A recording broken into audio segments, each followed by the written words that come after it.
Hey coders, welcome back to Encoder. It's Mamun here and welcome back in Python series. গত ক্লাসে কিন্তু আমরা জেনেছি ভেরিয়েবল কি এন্ড কিভাবে ভেরিয়েবল ডিক্লারেশন করতে হয় বিভিন্ন ওয়েতে। সো আজকের ভিডিওতে আমরা জানবো ভেরিয়েবল ডিক্লারেশন করার কিছু রুলস সম্পর্কে। তাহলে শুরু করা যাক। Let's get to the screen.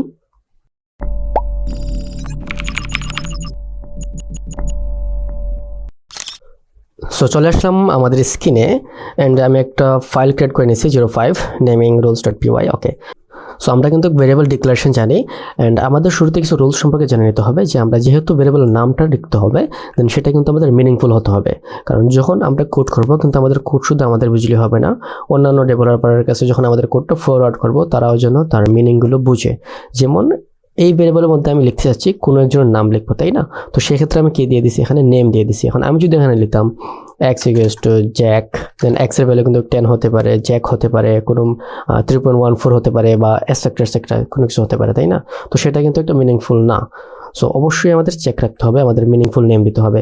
যেমন ধরেন এখানে আমার ইউটিউব চ্যানেলের নাম থাকবে, তো আমি এখানে কি দিলাম, চ্যানেল দিলাম, CHANNEL চ্যানেল ইকুয়ালস আমি দিলাম এনকোডার। তার মানে কিন্তু ভেরিয়েবলের নামটাই দেখে সে বুঝতে পারবে এই ভেরিয়েবলের মধ্যে, এই কন্টেনারের মধ্যে অবশ্যই কি থাকবে, চ্যানেলের নাম থাকবে। এন্ড প্রত্যেকটা ভেরিয়েবলের শুরুতেই আমরা কখনো কিন্তু নাম্বার ডিক্লেয়ার করতে পারবো না। যেমন আমি লিখলাম 45 হ্যালো ইকুয়ালস টু ব্লা ব্লা ব্লা দিয়ে দিলাম, বাট এটা কিন্তু রং। আমি যদি এখানে প্রিন্ট করি 45 রং, আর সে কিন্তু আমাকে দিবে ভেরিয়েবল আনডিফাইন্ড বা কিছু একটা রং দিবে। আমি এখানে দিলাম এন্টার, এই যে শুরুতে কিন্তু সে রেড অ্যালার্ট দিয়ে দিছে। অ্যান্ড প্রিন্ট হওয়ার পর দেখা যাক কি আসে। এই যে এখানে কে দিয়েছে, syntax error, invalid decimal, literal. Okay, so এইভাবে কিন্তু দেওয়া যাবে না। আমাদের অবশ্যই যে নাম্বারগুলো ভেরিয়েবলের শুরুতে দেওয়া যাবে না, বাট আমরা যদি চাই সর্বশেষে দিতে, আর সেটা কিন্তু কাজ করবে। 46 আমি 45 দিলাম, আমি দিলাম হ্যালো 56, সেটা কিন্তু কাজ করবে। যেমন এখন যদি আমি প্রিন্ট করি, সরি আমার নাম কি ভুল না, ঠিক আছে। ওকে, এই যে একটা প্রিন্ট আমার দিয়ে দিছে। সো ভেরিয়েবল ডিক্লারেশন করার সময় আমার শুরুতেই কখনো আমি নাম্বার ইউজ করতে পারবো না, বাট সর্বশেষে আমি কিন্তু নাম্বার ইউজ করতে পারবো। যেমন কখন আমাদের প্রয়োজন হয় hello 1, আজ এভাবে না, আমি দিই একটা সুন্দর একটা নাম দিই, যে নাম দিলাম name 1, প্রয়োজন হতে পারে জ্যাক, দেন আমাদের প্রয়োজন হতে পারে name 2 equals to Johan. So এইভাবে আমরা কি করতে পারি, দিতে পারি। It's good.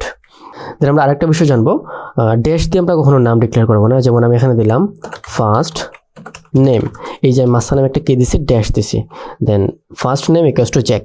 সো এই যে ড্যাশটা, এই ড্যাশ দিয়ে আমরা কখনো নাম ডিক্লেয়ার করবো না, আমাদের অবশ্যই ইউজ করতে হবে আন্ডারস্কোর, এই যে নিচেরটা। সো এটা হচ্ছে কি স্ট্যান্ডার্ড ফরম্যাট। সো আমাদের যখন প্রয়োজন হবে বিভিন্ন ওয়ার্ডের ভেরিয়েবল নাম লিখতে, তখন আমরা কি করব, আন্ডারস্কোর দিয়ে নামটা ডিক্লেয়ার করব। এন্ড আমরা আরেকটা সম্পর্কে জানবো, সেটা হচ্ছে কি শুরুতে আমরা দেব আন্ডারস্কোর, দেন আমি দিলাম ডাটা ইকুয়ালস টু আমি 10 দিলাম। তো শুরুতেই যদি কোনো আন্ডারস্কোর দেওয়া থাকে সেটাকে আমরা ম্যানুয়ালি ইউজ করি প্রাইভেট ডাটা হিসাবে। আমরা যখন ফ্রেমওয়ার্ক শিখব তখন আমাদের প্রয়োজন হবে যে শুরুতে যখন আন্ডারস্কোর দেওয়া থাকবে আর সেটাকে বলা হয় প্রাইভেট, অন্য কেউ অ্যাক্সেস করতে পারে না, এটা প্রাইভেট বা সিকিউর হিসেবে থাকবে। সো শুরুতে যদি আপনি একটা আন্ডারস্কোর দেন তাহলে সেটা প্রাইভেট হিসেবে থাকবে। ওকে, অ্যান্ড আমরা আরেকটা জিনিস জানবো কনস্ট্যান্ট সম্পর্কে। যেমন ধরেন আমাদের পাইয়ের ভ্যালুটা কত, 3.1416, তাই না? তো এটা কিন্তু কনস্ট্যান্ট, এটা কিন্তু কখনোই চেঞ্জ হবে না, নাকি হবে? এটা কিন্তু হবে না, তাই না? তো যেহেতু এই কনস্ট্যান্ট ভ্যালু যেটা কখনো চেঞ্জ হবে না, ফিক্সড আকারে থাকবে, সো তার ক্ষেত্রে আমরা কি করব, ক্যাপিটাল লেটার দিয়ে আমরা লিখবো। যেমন আমি এখানে দিলাম পাই ইকুয়ালস টু 3.1416। তো এই যে পিআই বড় হাতের দিয়ে আমরা কি করেছি, ডিক্লেয়ার করেছি। তো যেটা কনস্ট্যান্ট, যেটার ভ্যালু চেঞ্জ হবে না, সেটা আমরা অবশ্যই কি করব, ক্যাপিটাল লেটার ইউজ করে আমরা লেখার চেষ্টা করব। যেমন আমি এখানে লিখলাম কনস্ট্যান্ট ইকুয়ালস টু দিলাম কি দিলাম, আমার ধরেন চ্যানেলের নামটা চেঞ্জ হবে না, আমি দিয়ে দিলাম এনকোডার। তো হোপফুলি আপনারা বুঝে গেছেন কিভাবে ভেরিয়েবলের নাম স্ট্যান্ডার্ড রাখতে হবে অ্যান্ড অবশ্যই মিনিংফুল রাখবেন। অ্যান্ড অনেকেই বলে যে প্রোগ্রামিং করা থেকে নাকি ভেরিয়েবলের নাম ডিক্লারেশন করাটা কি একটু টাফ, বাট ইটস রং। আপনি যখন যেই কাজ নিয়ে কোড লিখবেন সেই কাজের যে রিলেটিভ ওয়ার্ড বা নেমগুলো সেগুলো আপনি কি করবেন, ভেরিয়েবলের মধ্যে ডিক্লেয়ার করবেন, তাহলে কিন্তু আপনার ভেরিয়েবল ডিক্লারেশনটা একদমই ইজি এবং স্মুথ হয়ে যাবে। So fully clear. And next ভিডিওতে আমরা আলোচনা করব ডাটা টাইপ সম্পর্কে। সো থ্যাংক ইউ, আল্লাহ হাফেজ।